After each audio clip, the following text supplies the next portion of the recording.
So the comparisons, the table of comparisons you have in your hands is not for right now. So please bear with me until I tell you. Thank you. Well, I want to make a comparison of 5 French translations of Utopia.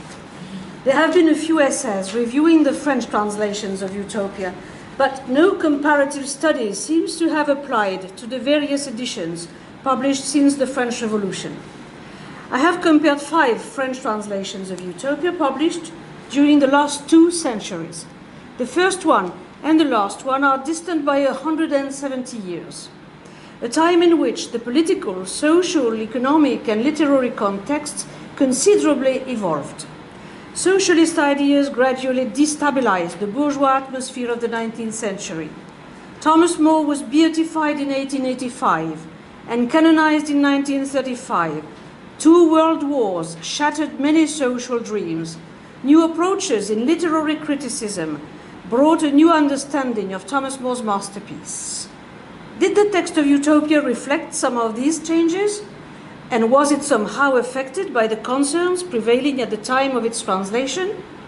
We will try to determine the evolution of the French translation of Utopia through a few aspects: their prefaces, their use of paratexts, the translation of litotes, the understanding of the de service section, and finally the general style. Of course, it will be very brief because this would need a whole book in itself. But let me first present the 5 translations with their translators and their context. The oldest one is by Victor Stouvenel, called L'Utopie de Thomas More, and was published in 1842, even before the beatification of Thomas More, which was 1886. It was acclaimed in its time as an immense improvement on Goedeville's very erroneous translation, 1715-1730, which had really been a pamphlet against tyrannical monarchy. Stouvenel's Utopie became the standard text for the next 80 years. It is still the version one finds in cheap editions today. You get one for €2, even with the preface, some sort of.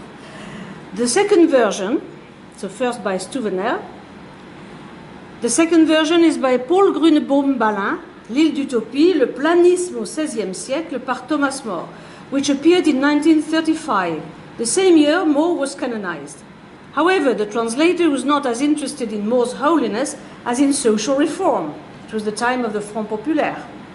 Hence his use of le planisme in his subtitle. Grunebaum-Ballin, a jurist and chef de cabinet in Léon Blum's government, participated actively in drawing out the regulations establishing the separation of church and state in France.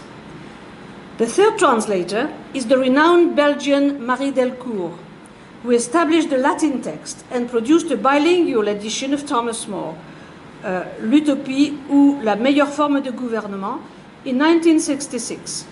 Delcourt's translation was chosen for the pocket edition of Garnier-Flammarion. So now, an indication of the quality of her text. This is the one I found in Lycée when I went, contrary to another one. Following Delcourt by only 12 years, André Prévost published his critical edition, L'Utopie de Thomas More, in 1978, which you have here for sale. A 783-page volume which reproduces Utopia's original November 1518 Basel edition and offers valuable analyses on the philosophical, classical, and theological sources. The most recent edition is in fact a return to the source. Oops, that was meant for Prévost. Now, the most recent edition is in fact a return to the source by revising and modernizing the first French translation by Jean Leblond of 1550, then corrected by Barthélemy Hanot in 1559, Guillaume-Navaud, here present, published L'Utopie in Gallimard's folio collection in 2012. The most scholarly of pocketbook editions, it is recommended for university students. And when I go to university, speaking of Utopia, they have this edition.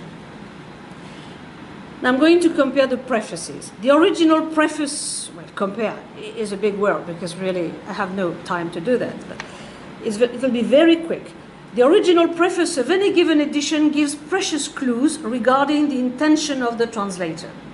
Earlier on, at the time of the French Revolution, so before the 5 utopias that I'm analyzing, yeah?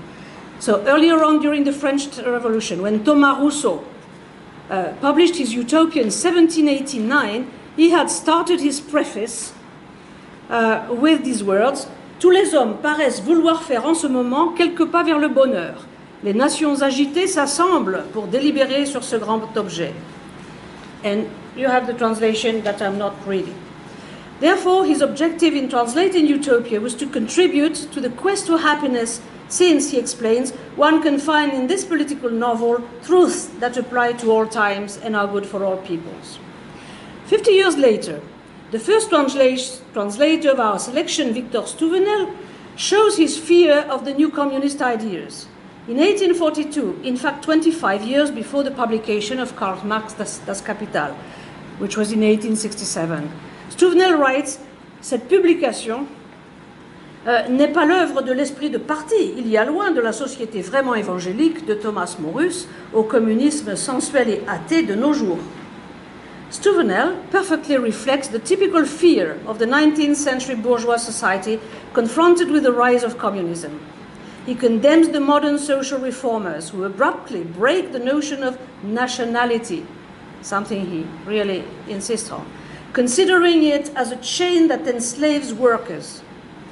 For Stouvenel, on the contrary, well, not having nationality is a chain, the international communism is a chain that enslaves workers. For Stouvenel, on the contrary, the nationality of a people is its strength and its independence, and in case of a superior nation, like England, he says, a justification to colonize other people who will be happy to be assimilated into a quasi-utopian society.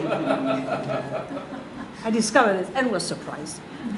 Like Hermann Oncken, later, 1922, I think, Stouvenel seems to understand Utopia as an imperialist manifesto. And that's also something I read. It's amazing. Nearly a century later, in 1935, it is a different world. The First World War has taken its toll on the European populations. Russia is a communist country. Socialist ideas triumph in France, and Adolf Hitler has won power in Germany. But in Rome, More becomes St. Thomas More, the very year Paul Grunebaum-Ballin publishes his own version of Utopia. The canonization of Thomas More seems to pose a dilemma to the translator, since he introduces his Utopia with an avertissement au lecteur, in which he describes le spectacle inoubliable of the canonization ceremony at St. Peter's in Rome, but then warns the reader, le lecteur est prié de ne voir dans cette publication faite à pareille date aucune intention irrévérencieuse ou ironique, tout au contraire. So Grunebaum-Ballin seems to imply that he has been daring in translating a treatise in which some of the social measures would certainly not be approved by the Church, which has just made its author a saint. He continues by saying that a new translation of More's Utopia was deemed necessary, the earlier French translations being all de belles infidèles. However, since the Pope has just proclaimed More's outstanding humanity, the translator, a Popular Front activist, explains that time has come to look to Utopia, this bold treatise, for solutions to the ills of the time, which he lists: concentration of economic power in the hands of a few privileged, loss of purchasing power of the masses, extreme wealth for some, and extreme poverty for hundreds of millions of human beings. The translator seems to see his mission as an endeavor to reconcile the Christian attitude with the struggle for social reform. When our third translator, so still talking of prefaces, right? When our third translator, Marie Delcourt, completes her task in 1966, she's the Latinist who looks at the original text and only worries about its integrity and truthful translation. The preface is less than a half page long and only mentions former Latin versions and the first English translation. It seems that with Delcourt, we have seen the end of Utopia translated into French for a political reason. Now it's for a literary reason. And you mentioned that in 1979, the new translation was acquainted as a literary text and not so much a political text. So I think that time is really a watershed. From the 1970s, we consider Utopia as a literary text first and foremost, but not before.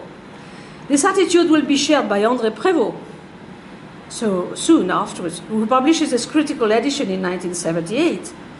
The preface to the work is entrusted to Maurice Schumann from the Académie Française, and Prévost then writes an avant-propos in which he explains the position of Utopia in the history of thought. This new translation is the work of an erudite scholar, at the same time classicist, theologian, and historian. If there is a message, it is essentially religious and moral, as some footnotes and his translation may reveal.